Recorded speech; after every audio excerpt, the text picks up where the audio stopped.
xAPI are massive fans of xAPI. And again, those who know us would know that we talk about using xAPI all the time. And we've been using it actively since its inception back in 2010. And we even based our product on xAPI. We use xAPI as infrastructure, everything we do at ClearXP. So we love xAPI, but we also actively embrace AI. And we have been really interested in data science and AI for a long time, but especially recently, because as we know, AI has really taken a big leap forward in the last few years. So what we're going to do today is we're going to look at both xAPI and AI as individual technologies, but then we're going to look at the relationship and how the two technologies work well together. Then David's going to take you through some examples of currently how the two technologies are working, and we're going to give you opportunity to ask some questions, and you can even put questions in chat or comments as we go through, or feel free to call out, preferably when we pause for a moment and ask if there's any questions, but we keep things fairly informal, so feel free to call out and ask questions or drop things into chat. So we'll kick off just with a bit of a recap on xAPI. I know there's a few people here who have heard us talking about it for a while, but for those who aren't overly familiar with the technology, xAPI is the standard that is used in the learning development industry nowadays to govern how learning data is sent and received and how content is accessed. So previously, that standard is known as SCORM. So SCORM is the older version of doing that. And like we said in our quote here, it regulates and tracks and reports the static digital learning experiences. What xAPI has done is it allows you to be able to give a more holistic view of all learning, which means ultimately it gives you the ability to be able to collect and track way more data. So that enables technologies like we're talking about today with AI, but also other things like VR and really kind of more advanced technologies, because xAPI data provides a lot more information, a lot more data. So the benefit of xAPI though is also it gives you a lot more data, a lot more granularity, but it also provides standardization and governance, which what we're finding nowadays, it's really important in organizations, particularly when they're embracing new technologies. So with xAPI, when we're talking about the differences and the improvements between the older way of doing things, which is what SCORM is.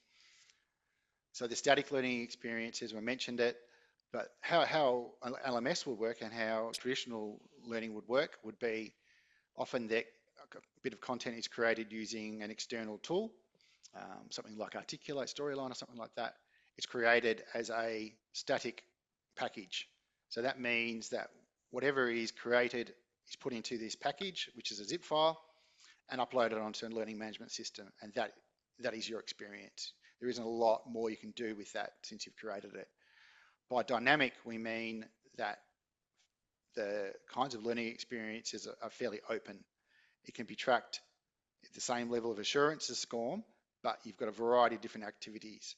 It could be content such as people accessing a website or an intranet page, a content library. It could be a game, it could be simulation, it could be social interactions, you name it. And bringing back to one of the topics of this webinar as well, it could be something like an AI chat interaction, something that's AI driven and AI dynamically creating content. They're the things that you can track using xAPI. So you are not limited to that singular static package, and you've got a much more open way of accessing content, which advantages as well when you're updating content, because SCORM, I've heard examples of LMS administrators saying to update one SCORM package on an LMS, it's going to take 6 weeks, and that's just one little piece of the puzzle, right? So dynamic learning experience with xAPI allows for things to happen in a much more fluid manner as well. Second point would be with the SCORM, again, you are reliant on the LMS and you are reliant on having internet. With xAPI, you can tracking through any web application. So it can be on a phone, it can be on a desktop, but it could also be natively on a desktop. It can be no internet connection, but you're accessing an application. You can still use xAPI to track the experience, which is a great advantage. But it's also, like we said, it could be something that exists within a VR headset. So the xAPI offers a lot more ways for you to be able to track what interactions are happening. And the last point is one of our favorite points. We're going on about it a lot, but with SCORM and LMS, you have things like a completion date and the names and the times. You might, if you've got a good one, you might have quiz scores, and you might have some other data that you're able to extract out of it. There's a thing called suspend data that enables you to collect some data, but inherently you're fairly limited with what you're able to collect using an LMS. Whereas with xAPI, what you can collect is close to being unlimited. It really depends on the learning designer and the organization's appetite for collecting data, but you can collect a lot more data. It's almost unlimited with the amount of data you can collect using xAPI, which again is why we love it. But again, it's why it works so well with technologies like AI, because as we'll get into, AI does an amazing job at being able to analyze large data sets. I'll put a bit of a pause there quickly if there's any questions. Otherwise, we'll go on to the next little component. And believe me, you probably want to save your questions for what Dave shows you because he's got a lot of information. So we'll go into the next one. Just quickly talking about AI. So like I said, it's the generation of generation, because since ChatGPT and OpenAI have come along, AI has simply taken off. It's been dramatic. We know that the content generation side of things has really taken off. There's forecasts by 2030 being worth well over $1 trillion. I think that's, a lot of people are saying that that's a bit of an underestimation, really. Really, the sky's the limit with what people are wanting to do with AI. And we've certainly seen a big influx of people wanting to get their hands on it and start using this technology for any number of methods. Users are experimenting it and finding out what suits them best. But what we're really seeing is it's a lot of similar types of tasks. People are crafting emails and preparing texts or responding to people using AI, finding answers to their questions, such as financial questions, or planning a travel itinerary, or preparing an email, preparing for a job interview, writing a social media post, or summarizing a complex or lengthy copy, or finding better wording for their thing. So it's kind of doing similar types of tasks, but there has been a huge flurry of people within organizations wanting to use AI technologies, along with video and edit and image editing and image creation has been happening recently as well. So we've seen a big flurry, but what we're also seeing now and what we're experiencing is that there's a bit of a stop as well. Organizations are sort of going, whoa, just pause on the AI for a second. Let's find a way to make sure that there's some governance surrounding this. There's a standardized approach. There's a few organizations we're working with already who have just flat out just said, stop doing any new AI things. Let's figure it out a bit as well. So along with the flurry, there's also being people now proceeding with caution and wanting to sort of look a bit further into it and say, well, let's understand it further and let's find some rigor and governance around what we're using it for. So the two technologies being combined, we think it's just like a perfect combination, because as we mentioned, xAPI generates a large amount of data. but AI can analyze really well larger sets of data. Also, AI can create dynamic interactions and create activities dynamically, wherein the xAPI can track those interactions beautifully, and so on and so forth. So the cycle, the combination of the two working together is a really nice combination. But what we like about xAPI as well is that it provides it in a standardized way. So data within an organization, you can be sure that if it's something that is being created by AI or there is data being collected within an organization, that data is being done as xAPI, collected in one spot as xAPI, and there is a level of rigor around that as well, which organizations can feel much more assured about. So that's a little overview and a little intro to what the two technologies are and how high level they're working together. I'm going to now pass across to David so he can take you through actual examples and scenarios of how this technology is working. No problem. I'll stop my sharing. And I will start sharing.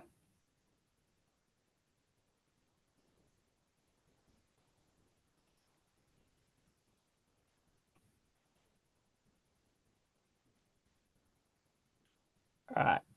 Can you see that? Yep. Great. All right. So I'm going to run you through a little bit of a walkthrough of how you can use xAPI and AI together to kind of realize the advantages of both and how they're kind of complementary technologies. So I'm going to set the scene. Imagine you're a recent xAPI adopter. You're now collecting a large amount of data that you might want to use AI to analyze, and then how you can take the insights from that analysis to improve learning impact within your organization. All right, so you've just adopted xAPI. All your content has been upgraded from SCORM to xAPI. You're probably collecting thousands more data points than you were before. It's no longer a matter of just looking at completions and scores. You have all this engagement data, utilization that you need to somehow analyze, and you don't know where to begin. So one of the things that you can do is you can just ask AI to analyze your data. You can give it a simple prompt, and assuming the system that you're using is set up correctly, that will generate an appropriate query, filter your data set, find the insights you're looking for, and generate a nice little report output. One of the key things to be mindful of this is AI, especially generative AI, is prone to hallucinating. So you don't want to just use an AI technology that will spit out fake data. You want to make sure that it's implemented in a way where it's actually just building a report query behind the scenes instead of just generating results that might look truthful. But in this example, I'm asking it to rank all departments by their compliance rates, and you might get a result set that looks something like this. So you can see there at a glance that sales is not really doing too well in compliance. That gives you a starting point to kick off and dive deeper into the data that you've collected as xAPI. So you can ask a follow-up question, which is like, okay, so which module has the lowest engagement for sales? We narrow the scope on just that sales department. We look at all the modules that sales has been assigned, and we're using xAPI data to generate a report on engagement through each of those modules. So you can kind of see a little bit of a results table here where the time spent on the screen for workplace behavior is quite low, progress is low, scores are low, feedback's low, everything else is looking pretty good. So maybe there's a real issue there. They'll have to drive in on workplace behavior to figure out why that is, or how start basically experiment and see how we can improve that content to address the gap initially uncovered. But I should say, jump in if you have any questions at any point. Happy to talk about this further. Hopefully this is all making sense to people. Basically just use the magic of AI to find answers for you. That's it so far. So you take those insights and probably try to address the problem with workplace behavior. And you could do this in any number of ways.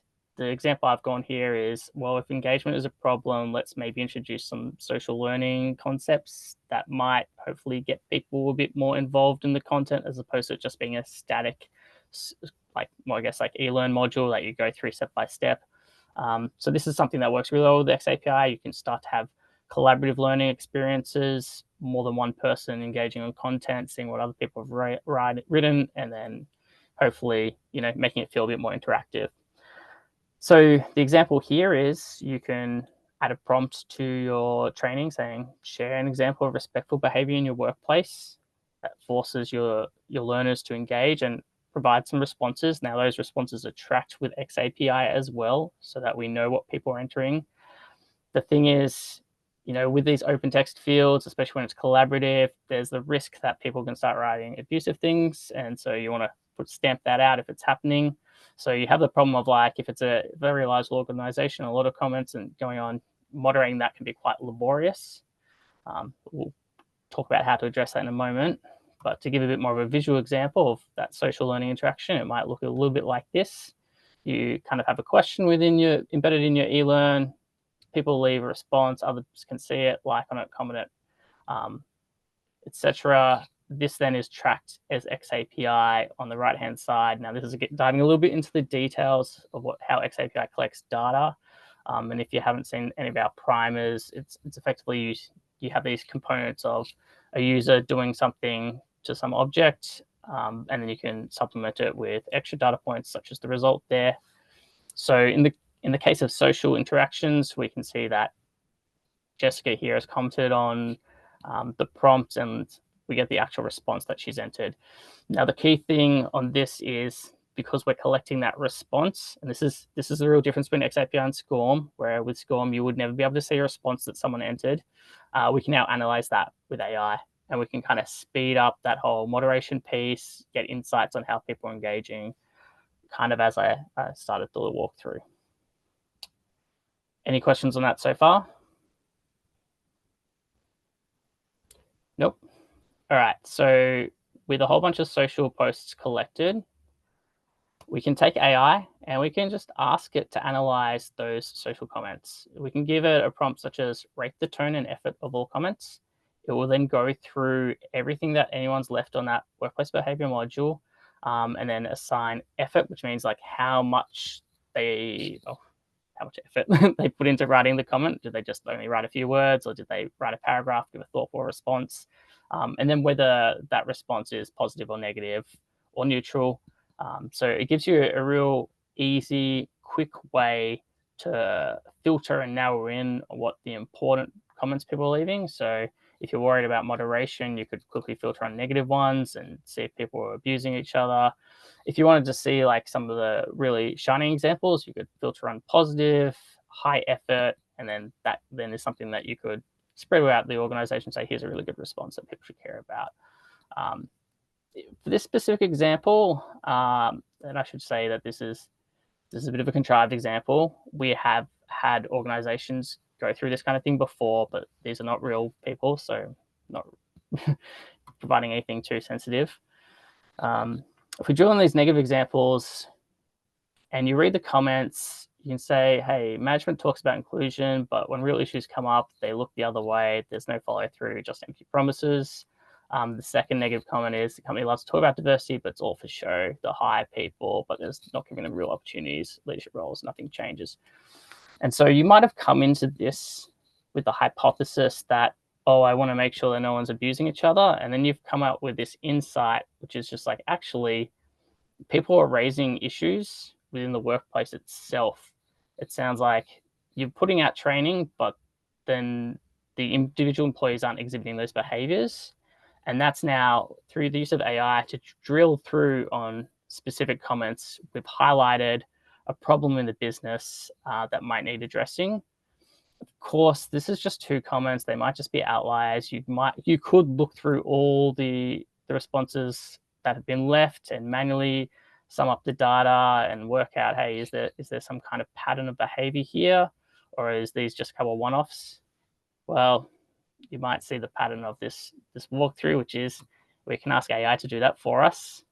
So we can say, instead of just analyzing tone and effort. Let's also identify any comments that indicate there might be some problem with inclusivity in the workplace, and then provide a summary of that, just of all the social comments we've received in our learning module, how many are positive, negative, and how many have something to do with like an inclusivity issue. And it can spit out a little chart like this. And so if that was just those 2 comments, this would be a very small slither, but in actual fact, we're seeing there might be some systemic problem there. 30% is a lot of people mentioning there's an issue with inclusivity behaviors in their workplace. So that's something that you definitely want to follow up on. I'm going to pause there for a moment if there's any questions so far or comments. Nope. Cool. All right. So with this information, you're probably like, what can we do about that? Well, let's maybe roll out a new training module. Potentially the workplace behavior would include some elements on diversity, but it might not be enough. It might not be thorough enough. We might decide to roll out something very specialized, a specific diversity inclusion learning module. Now you've got a problem in the workplace. You might not have time to do the research to figure out what you need to include in that, the best way to tackle that problem. So we can leverage AI again to generate some draft content for us. And I do recommend that you just start with a draft, because AI does have a habit of being a little bit unreliable at times. So you could generate we like to do a draft storyboard. It can effectively give us the topics and content that you would want to include in a module like this and recommend how to break it up. But then it's really, you want to review it, make sure it aligns to your organizational policies, edit it, probably potentially contextualize it a bit more for your business, and then feed it back through AI again, just to make sure that no detail has been lost and it's still covering all the key points. And it's basically a way to speed up the process. And we've seen some good results with this kind of thing. What I find even more exciting than this, though, is starting to introduce AI into the learning content itself. And so something that we're starting to do is attach AI evaluations. So whereas your typical learning module, especially if it's a SCORM, might just have multiple choice questions, maybe drag and drops if you really want to get fancy. We find short answer questions are generally a lot more effective, because it forces learners to reiterate a point in their own words. They have to think about it, internalize it, and write it out. Research shows that it's much more effective than like a 3 or 4 multiple choice questions where you can generally just guess the correct answer. So the problem with short answer, of course, is that it's really hard to have assessors go through everyone's short answer questions and rate them. You don't get real-time feedback. A lot of manual effort for someone to review. So we can embed AI into our learning content and evaluate short answer questions in real time against a predefined rubric. So when you build a learning module and you put in something like a short answer question, you would also say, hey, look, let's generate a rubric for how we should evaluate what the success a good answer looks like. And then from that rubric, we can provide personalized feedback to the learner. So you get this kind of very dynamic back and forth. And the beauty of it all is that it's tracked with xAPI, so we can kind of see how people are performing in these questions. We'll walk through a little bit of an example of this to kind of make it a little bit more concrete.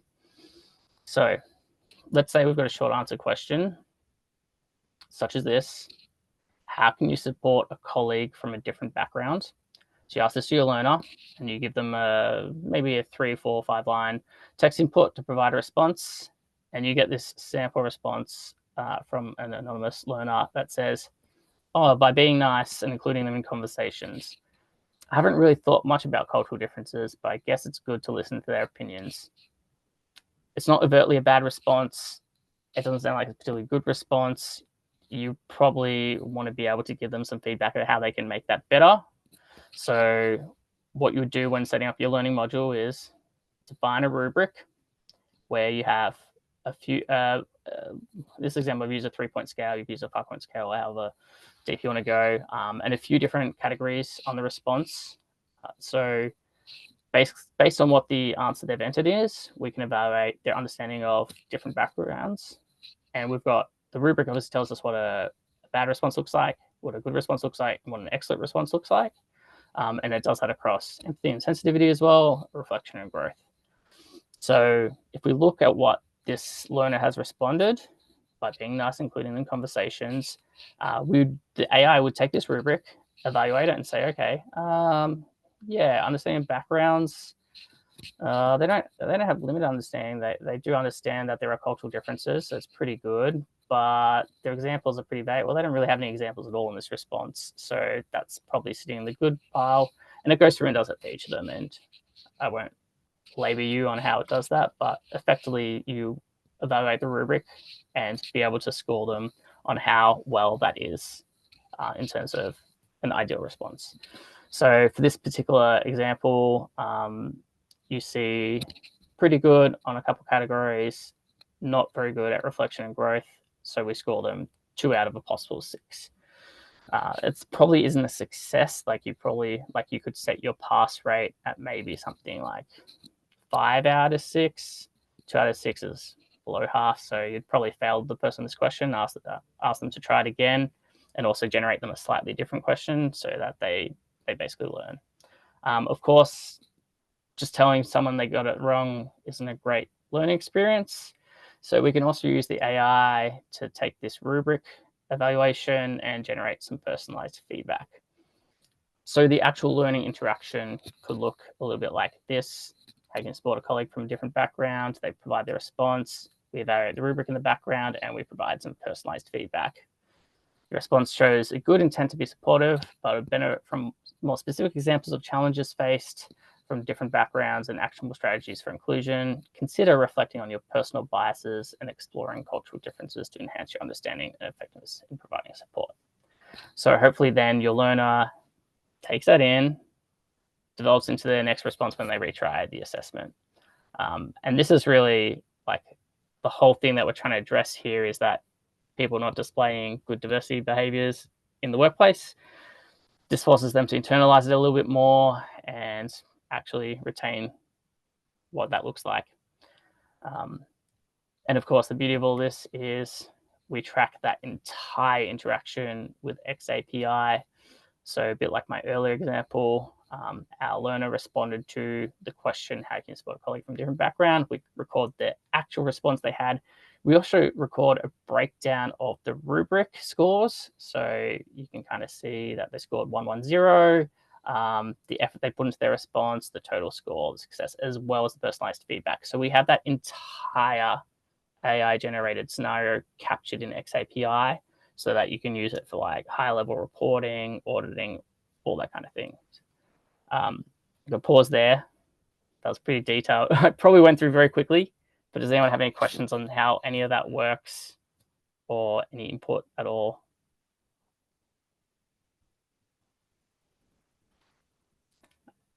I hope I'm giving some interesting insight here.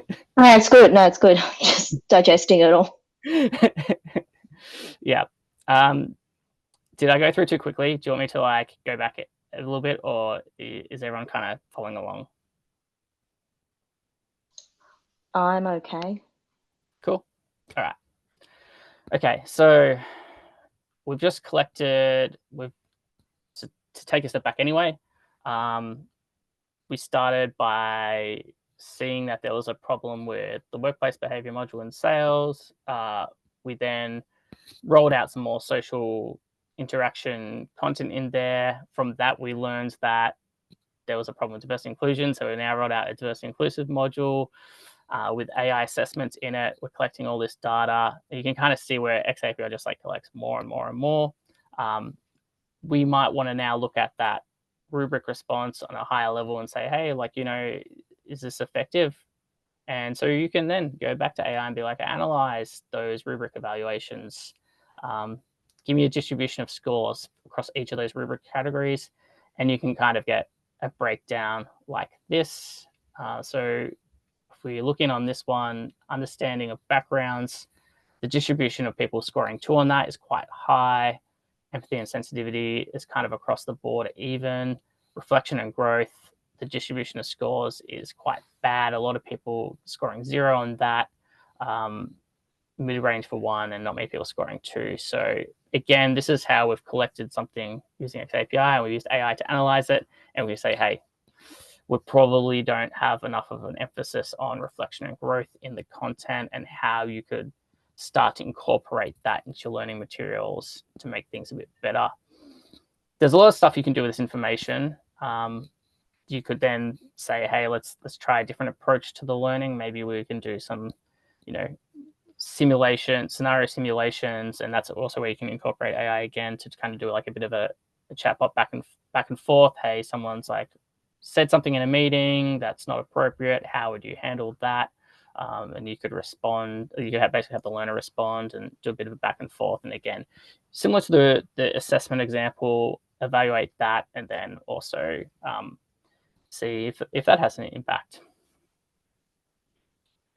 So Marta asked, which of the AI-enabled capabilities are already available in xAPI platform? So xAPI, out of the box, we already do the social sentiment analysis. So all that social interactions, you can just drop into any of your content. We automatically evaluate whether it's tone and effort, and you can also enable additional evaluations on things like the diversity and inclusion example. But we've got customers who are doing it with things like seeing if people are showing that they're at risk of mental health issues and things like that. So that's available right now. The AI assessment stuff is something we're doing a proof of concept pilot project with right now. So it's not available out of the box for all customers, but it's something that we are piloting with a smaller group of customers.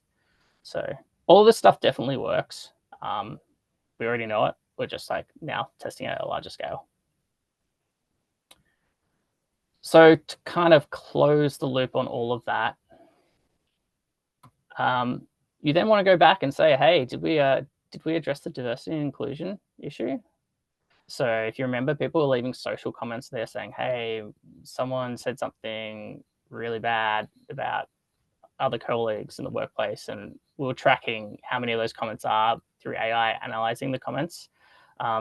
You then want to go back and say, hey, after we rolled out that diversity inclusion module, did that stop happening? Did we actually fix the problem? And so you can, again, ask AI to generate a report like this, and you can map that trend. And in this example, this contrived example, which I obviously made look like it was a positive impact, you see it did. Yeah, so people stopped complaining about diversity inclusion stuff in the workplace, and it seems like the training's having an impact. So great. Now, if that wasn't, if you're still seeing lots of complaints recorded, you'd be like, okay, we're going to try something else. Maybe you can't address it with learning. Maybe you have to do some kind of external intervention. But at least now we have visibility over a problem. We can try different things. We can iterate and come back. So in summary, AI tools help to improve learning impact. xAPI collects granular data on module use and module utilization and assessments. Like, I really can't emphasize how granular that is, especially in contrast to SCORM, where you're lucky to even get a success to an assessment. Usually you just get a score and you don't know which questions people get right or wrong. Now we know what questions people are getting right or wrong, and specifically what elements of those questions they're doing well at. So AI helps you uncover those insights for improvement as well. By analyzing all that data, you don't have to trawl through all these like fine-grained data points to find where the problems are. You can kind of ask broad, high-level questions. It might highlight some problem that you can then drill in and ask follow-up questions and kind of narrow in on a specific problem. And then the final point is that like you can now introduce AI into your learning to generate new types of dynamic content. And then also all of that gets tracked by xAPI, and it kind of creates this feedback loop of content and learning and insights. And so that's why we think this is like, these are really hand-in-hand technologies. Prior to generative AI, we saw xAPI collecting huge amounts of data and people just not knowing what to do with it. It was just too daunting. They didn't know how to analyze it. So yeah, that's the full walkthrough.